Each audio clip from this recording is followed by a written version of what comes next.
Yo, ladies and gentlemen, welcome to the video of today where I am going to be showing you how to drive faster with no assists in F1 2021. My name is Tom and I've qualified myself for the F1 Esports Pro Draft in 2020. Nowadays, I am actually the ambassador for Alpine Esports. I've been playing the game for about 5 years and I want to share my knowledge with you so that you can go and hit the track running and beat everyone. Now, if you watch this video, you're going to become 5 tenths a lap quicker instantly and you're going to become the next F1 Esports champion, no cap. Now today's video is actually divided into 4 different categories: racing line and cornering, braking and ABS, traction and acceleration, and ERS management. Now let's go ahead and jump straight into the racing line and cornering. You want to use as much of the track as you can, then cutting to the inside, also called hitting the apex, and then running wide once again, or as wide as you can without losing the car, of course, or without cutting the track, so that you can actually carry as much speed through the corners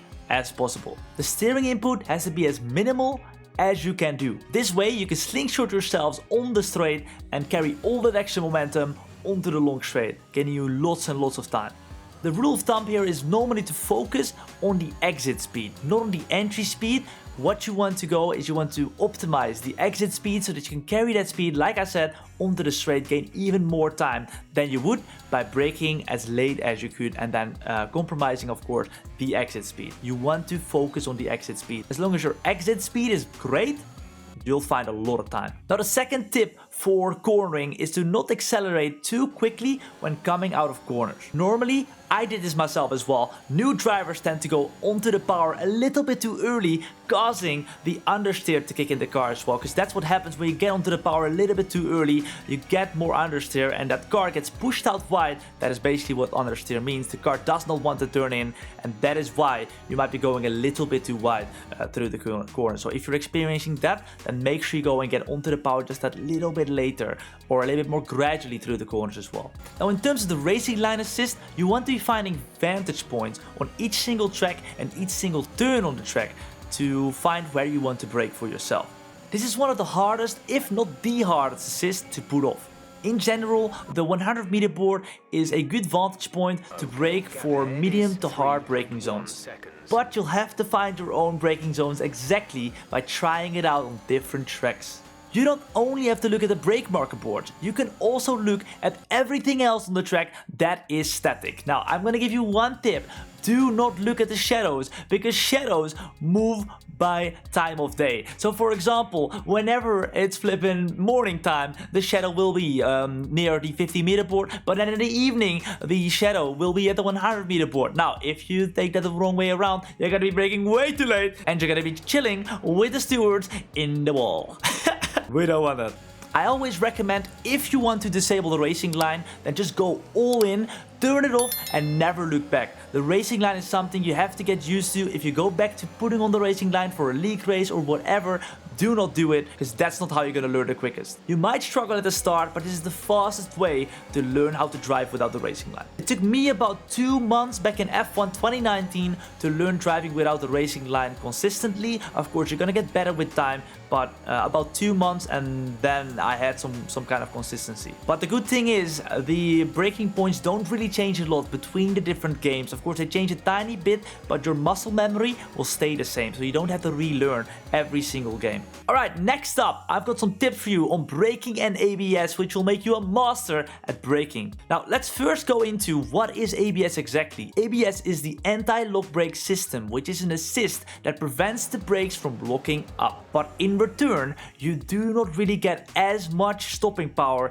as you would have potentially with the assist disabled. Now that you know what ABS is, let's go over the braking techniques that are gonna make your braking way more efficient. Now, one of the braking techniques that is the most important thing for you to gain time under braking, it would be trail braking. Now, what is trail braking? Trail braking is when you get close to a corner, you punch the brakes, and then whenever you get closer to the corner, you gradually let loose of the brakes. When you go quick, you have a lot of downforce, and when you go slower, you have a loss of downforce, which allows for those lockups to happen. So, of course, when you are still not slowed down, you want to be using the full stopping power, and then once you're starting to slow down, you want to let loose of the brakes so that you not lock up. Now, trail braking is most efficient for hard braking zones where you go from 8th gear to around 3rd gear or 4th gear or whatever. Now let me give you a tip on medium and low braking zones. For medium and low braking zones, you want to keep the braking gradual.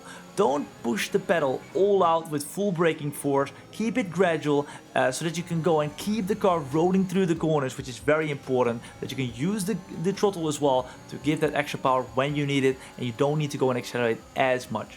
If you're having issues locking up, try avoiding uneven surfaces like curbs, especially in F1 2021. If you have played F1 2020, the F1 2021 game is even more punishing when you get onto those curbs, because now with the new tire model you're losing downforce when you get over the curbs. It could be more rewarding if you go over the curbs, making the track wider, but sometimes it is not. So you gotta find out for yourselves when you want to go and use those curbs to make the track wider, or when you want to stay off of them.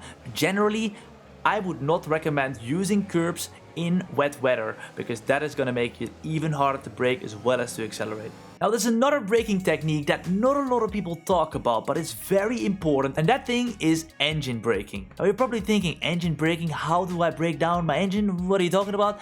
Engine braking is when you approach a corner, you brake hard, and then what you do is you shift down quickly for the first couple of gears from 8th to about 4th, and then you go slower and slower as you progress into whatever gear you're gonna use for whichever corner you're gonna go and tackle, right? So you want to shift down fast for the first couple of gears and then go a little bit more gradually for the last couple of gears. This is actually going to make the car more stable through the corners, and it will actually allow you to go and brake the car down quicker as well, all on the engine. Now another thing that I want to help you guys with is braking while turning. Now there's one rule of thumb that is very important.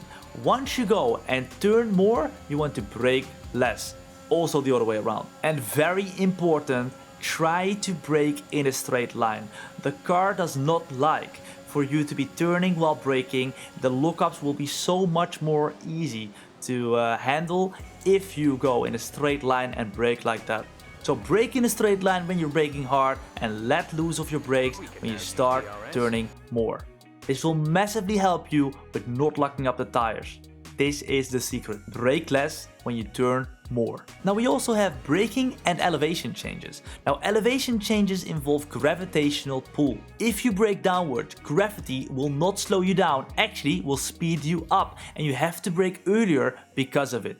And it's going to be easier to lock up the tires as well. For example, right over here at Bahrain, one of the hardest turns while you're braking and turning and you're going down. Now if you brake upwards, you can actually brake later because gravity will help you brake. Now let's go over to the traction and acceleration. Now the secret of traction control is gradually applying the throttle. And you're probably thinking to yourself, yo dude, this is flipping logical. Of course you're gonna apply the throttle gradually, otherwise you're just gonna spin out straight away. I know, practice makes perfect for this one. However, I do have a couple of things that could make it easier for you, so let me tell you what. Now the first one, accelerate in a straight line. Just like braking, when you're turning, the car is a little bit more unstable, and accelerating in a straight line will help you keep the car under control more easily. Also, this is a fun one, F1 cars are actually way more stable in low engine revs. Now when the engine revs are high and you almost have to shift up, you're hearing ha! And when the engine revs are low and you are not going to have to shift, you hear right? It's literally very logical. Basically what you want to do is you want to try and short shift, which means try and get up in the gears a little bit more quickly than you actually have to.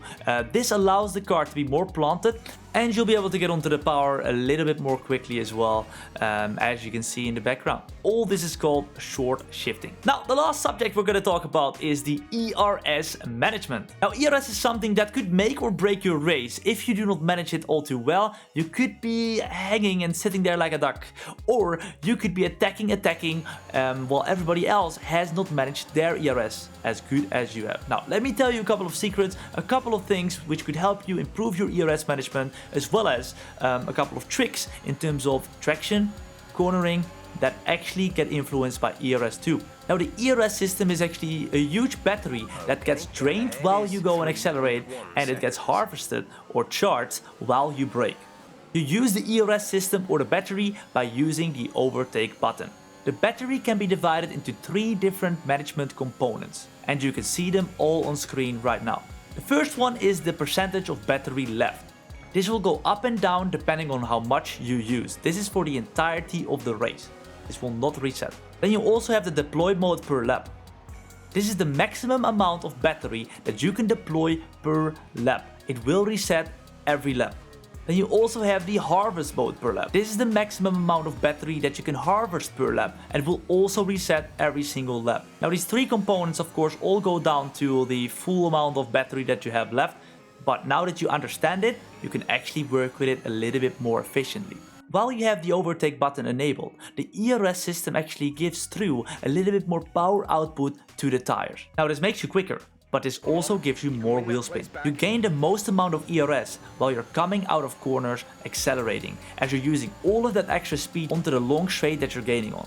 In the rain, however, you do not want to use the ERS on the acceleration too much. You want to be using the ERS once you know you have enough traction and that when you put open that ERS, you will not get wheel spin. Now, normally this is in the rain about a 5th or 6th gear, but you'll have to see for yourselves exactly what it is in your use case. In the rain, the wheel spin that you get from using ERS is worse than the gains you could get on acceleration. You want to be using that ERS on the straights only in the rain. The best way to manage the ERS battery in a race actually is to divide the 100% of battery over the laps evenly. For example, if you have a race of 5 laps, you're going to be using 20% of ERS per lap. That way you can keep track of your ERS very nicely. Now with these tips and tricks, I can guarantee you will either become more consistent or quicker on the track in F1 2021. However, if you have questions, let me know in the comments down below. Also, I will be creating more in-depth videos on each single subject. So if you haven't yet subscribed, make sure you do it. So if you enjoyed, hit that like button, subscribe as well, and I would love to see you in the next video. See you guys later. Peace out. Bye bye.